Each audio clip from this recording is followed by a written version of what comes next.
natapos na nga po ang Grand Finals ng The Voice Kids 2024 sa JME7, kung saan nga po, based nga po sa ating intro, ay panalo nga po or nag-grand champion nga po si Nevin Adam Garciniego sa under po sa tropa ni Pablo. So yun po guys, alam ko na mostly sa mga supporters ko or mga followers and subscribers sa aking YouTube channel and Facebook page ay mga supporters ni Makmak, and ang proof po niyan is yung nag-trending po natin na video na umabot na po ng 1.8 million. Yun nga po guys, hindi man po pinalad ang ating idol na si Makmak na mag-grand champion, pero yun nga po, yung na-grand champion naman po na si Nevin ay very close friend or matatawag natin na best friend yun ni Makmak, si Nevin. So let us congratulate pa din, and kahit hindi man po nanalo si Makmak is yung pagkapasok pa lang po niya sa The Voice Kids Grand Finalist ay ano na po, malaking achievement na po yun para sa kanya, especially po na first time po niyang sumali sa mga ganitong klaseng contest.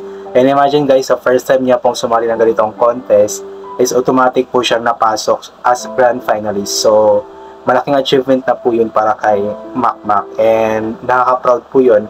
Tayong mga supporters niya ay sobrang na-proud po sa kanya.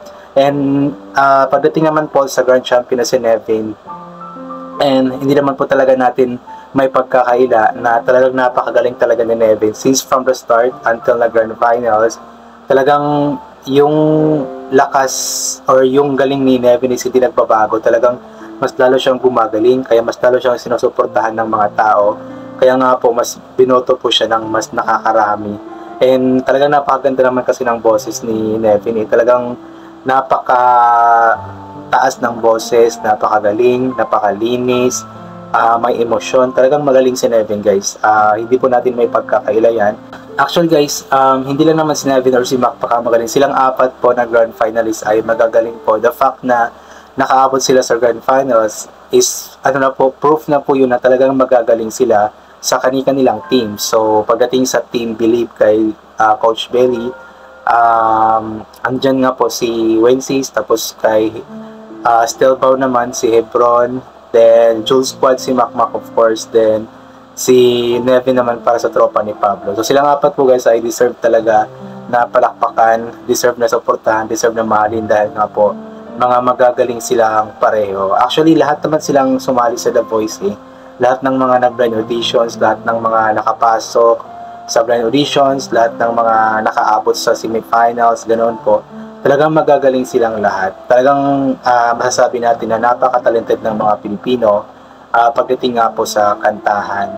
And yun, patuloy natin silang suportahan.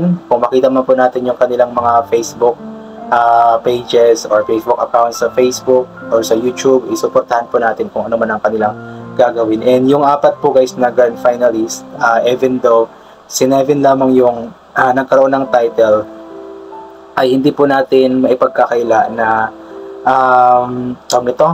maraming opportunity ang dadating sa kanila. Sigurado ako dyan na kahit na hindi man sila nanalo, sila Makmak, sila Wences, sila Hebron, ay sigurado ako na magkaroon sila ng napakagandang karera nga po pagdating sa musika or sa industriya ng musika dito sa Pilipinas.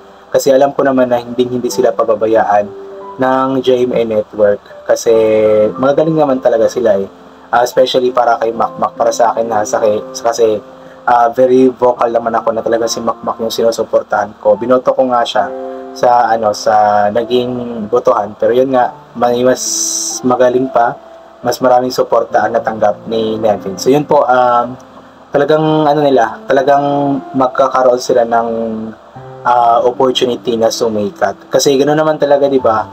Mostly sa mga nag-top 4 sa mga previous na The Voice dun sa ABS-CBN pa, sumikat talaga sila. For example na lamang, si Laika nanalo.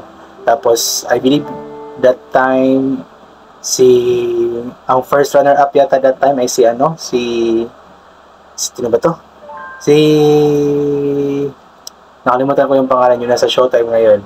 Daryl Espanto pala guys, nakalimutan ko yung pangalan. So yun po guys, even though si Laika yung nanalo, pero mas nakita natin mas si Daryl, mas merong projects. Even though may projects naman si Laika, Pero may projects din si Darren, maging si Juan Carlos Labajo. So sila yata yung batch po sa The Voice that time. So yun, nagkakaroon sila ng karera pa din sa musika ng industriya ng musika sa Pilipinas. So alam ko ganoon din ang mangyayari sa kanilang apat ngayon. Makakaroon sila ng opportunity na sumikat, magkakaroon sila ng mga guestings, ganoon po. Kasi ganoon talaga yun. Kumbaga, nakakontract na yata sila sa ganoon. So abangan po natin kung ano ang magiging ganap nila dahil natapos na nga po itong The Voice Kids 2024, The Voice Kids Philippines 2024. So abangan po natin kung ano magiging ganap nila. And for Nevin naman, yun, sure ball na naman yun kasi nga siya ang panalo. Sinasabi ko nga dati na kahit maging sa pag-artista is pwedeng ipasok si Nevin dahil nga napaka-charming na bata, napaka-artistahin na bata. And yung mga napanalunan niya, napakalaki ng 1 million pesos, tapos meron pa siyang house in lot, plus recording contract. Talagang deserve talaga ni Nevin. Kaya maging masaya po tayo para kay Nevin, maging masaya tayo para kay Mac sa kanilang lahat kasi kahit papano is naibigay nila yung best nila sa nasabi nga po ng Grand Finals. Talagang hindi nila sinukuan, talagang lumaban sila hanggang sa dulo. And naging maganda naman ang resulta at nagpapasalamat tayo sa kanilang mga coaches, para sa kay Wency si Coach Billy, kay Mac si Coach Julian, si Hebron, si Coach Tel, tapos si Pablo naman para kay si Coach Pablo naman para kay Nevin. So malaki ang naitulong ng mga coaches na ito sa improvement ng mga bata. Talagang ginalingan nila, talagang binigyan nila ang kanilang todo effort nang sa ganon is mas lalong mahasa ang mga bata sa pagkanta at mas lalo silang gumaling. Ayan, so thank you so much sa inyo mga coaches. Of course, sa management ng GMA7, ABS na tuloy. Sa management ng GMA7, ayan. So thank you so much for this opportunity na nagkaroon po kayo ng The Voice or nag-franchise kayo sa The Voice Kids. At yun nga po, nagkaroon ng panibagong mga possible na sisikat na mga singer dito sa Pilipinas na mga bata.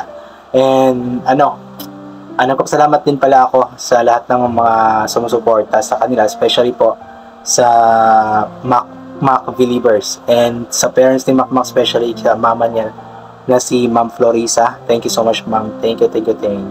And thank you so much, Mac, sa ginawa mo po na video greet sa akin. Thank you so much kay Tol Leonard, kay Jason Pablo. Ayan. So yun po guys, I think hanggang dito na lang po itong gagawin ko na reaction video. Pasensya na po kayo kung wala po akong ma-play na kanta ni Nevin kasi